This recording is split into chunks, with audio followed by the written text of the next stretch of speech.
भक्तों परिवर्तिनी एकादशी, जिसे हम सर्वोत्तम एकादशी भी कहते हैं, हिंदू धर्म का यह बहुत महत्वपूर्ण पर्व माना जाता है।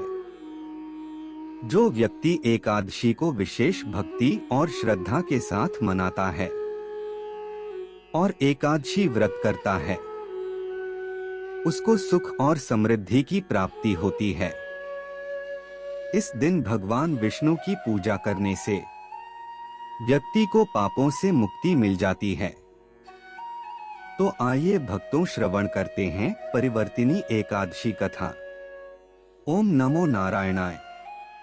ओम नमो नारायणाय। एक बार युधिष्ठिर ने भगवान श्री कृष्ण से कहा कि हे भगवान, भाद्रपद शुक्ल एकादशी का क्या नाम है, इसकी पूजा विधि और इसका क्या महत्व है, कृपा करके मुझे बतलाइए। तब भगवान श्री कृष्ण ने कहा, हे युधिष्ठिर, यह भाद्रपद शुक्ल एकादशी पुण्य, मोक्ष और स्वर्ग में स्थान देने वाली, व्यक्ति के तमाम पापों का नाश करने वाली वामन एकादशी का महत्व मैं तुम्हें बताता हूँ। सुनो, यह परिवर्तिनी एकादशी जयंती एकादशी भी कहलाती है। जो भी व्यक्ति इस एकादशी के दिन उनके वामन स्वरूप की पूजा करता है, उसे तीनों लोकों की पूजा करने का फल मिलता है। पापियों के पापों का नाश करने के लिए इससे बढ़कर कोई उपाय नहीं है।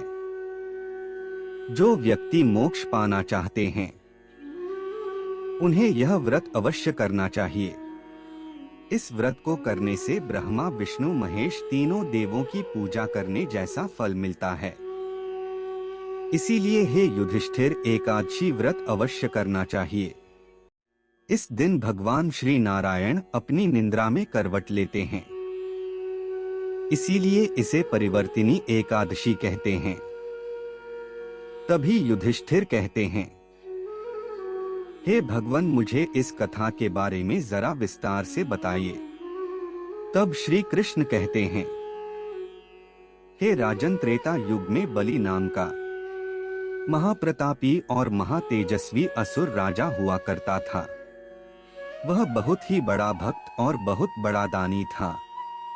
बलि सदैव सत्य वचन बोलता था। वह मेरा परम भक्त था, विधिवत प्रकार से मेरा पूजन करता था और नित्य ब्राह्मणों को भोजन कराता था। राजा बलि हमेशा धर्म के कार्य तथा यज्ञ और तप आदि किया करता था। उसने अपने बल से तीनों लोकों को जीत लिया था। तब इंद्र समेत सभी देवी देवता भगवान विष्णु की शरण में जाकर उनकी पूजा करने लगे और उनसे बलि से मुक्ति की प्रार्थना करने लगे। तब भगवान विष्णु ने अपना 5वां वामन अवतार धारण किया और फिर अत्यंत तेजस्वी रूप से राजा बलि के पास 3 पग भूमि दान में मांगने पहुंच गए।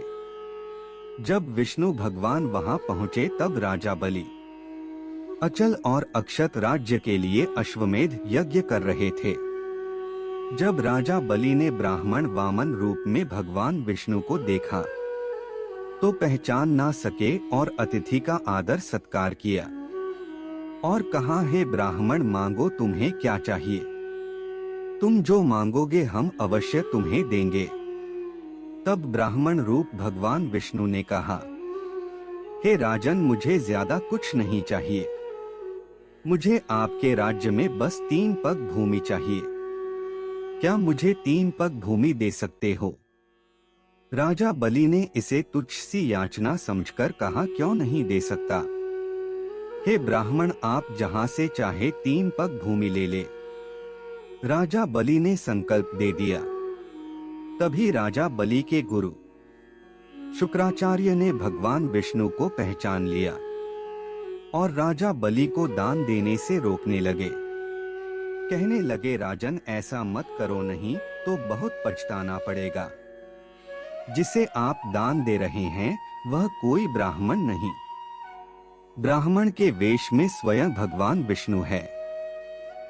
तब राजा बलि ने गुरु शुक्राचार्य से कहा, गुरुदेव, हम वचन दे चुके हैं, हम अपने वचन से फिर नहीं सकते। तीनों लोग जानते हैं कि राजा बलि कितना महान दानी और तपस्वी है।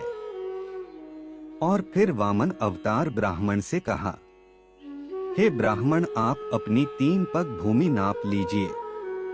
फिर विष्णु भगवान ने अपना विशाल आकार बनाया और एक पग में सारी पृथ्वी, दूसरे पग में सारा स्वर्ग लोक को नाप लिया। और राजा बलि से कहा, हे राजन, बताओ तीसरा पग हम कहाँ रखें। यह सब देखकर राजा बलि विष्णु भगवान के सामने हाथ जोड़कर खड़े हो गए और अपना शीश झुका लिया और कहा, भगवान, तीसरा पग आप मेरे सिर पर रखिए। जैसे ही तीसरा पग भगवान विष्णु ने राजा बलि के सिर पर रखा तो वह पाताल लोक में चला गया। इस प्रकार भगवान विष्णु ने बलि के अहंकार का नाश किया और उसका उद्धार किया। पाताल लोक में जाने के बाद बलि पाताल लोक का राजा हो गया और वहां पर राज्य करने लगा। लेकिन राजा बलि की विनम्रता देख भगवान विष्णु ने आशीर्वाद दिया और कहा कि वह हमेशा उनके पास रहेंगे। लेकिन इसके बाद राजा बलि की कीर्ति पूरे विश्व में दानवीर के रूप में हुई। राजा बलि के कहने पर भाद्रपद शुक्ल एकादशी को भगवान विष्णु की मूर्ति बलि के आश्रम पर स्थापित की गई और दूसरी मूर्ति क्षीरसागर में शेषनाग की पीठ पर स्थापित की गई। तब श्री कृष्ण ने युधिष्ठिर से कहा, हे राजन, इस एकादशी को भगवान शयन करते हुए करवट लेते हैं, इसलिए इसका नाम परिवर्तिनी एकादशी है। तीनों लोकों के स्वामी भगवान विष्णु का इस दिन पूजन करना चाहिए। इस दिन चांदी, तांबा, दही और चावल का दान करना चाहिए। इस दिन पूजा और व्रत करने से स्वर्ग लोक में स्थान मिलता है और व्यक्ति के सारे पाप नष्ट हो जाते हैं। जो इस व्रत कथा को सुनता है उसे हजारों अश्वमेध यज्ञ का फल प्राप्त होता है। कथा सुनने के बाद 11, 21 या 108 बार विष्णु भगवान के इस अचूक मंत्र का जाप करना चाहिए। ऐसा करने से जल्द ही शुभ फल की प्राप्ति होती है। मंत्र इस प्रकार है, ओम नमो नारायणाय, ओम नमो नारायणाय, ओम नमो नारायणाय, ओम नमो नारायणाय, ओम नमो नारायणाय, ओम नमो नारायणाय, ओम नमो नारायणाय, ओम नमो नारायणाय, ओम नमो नारायणाय, ओम नमो नारायणाय, ओम नमो नारायणाय। धन्यवाद भक्तों, भगवान श्री हरि नारायण सबकी मनोकामनाएं पूर्ण करें।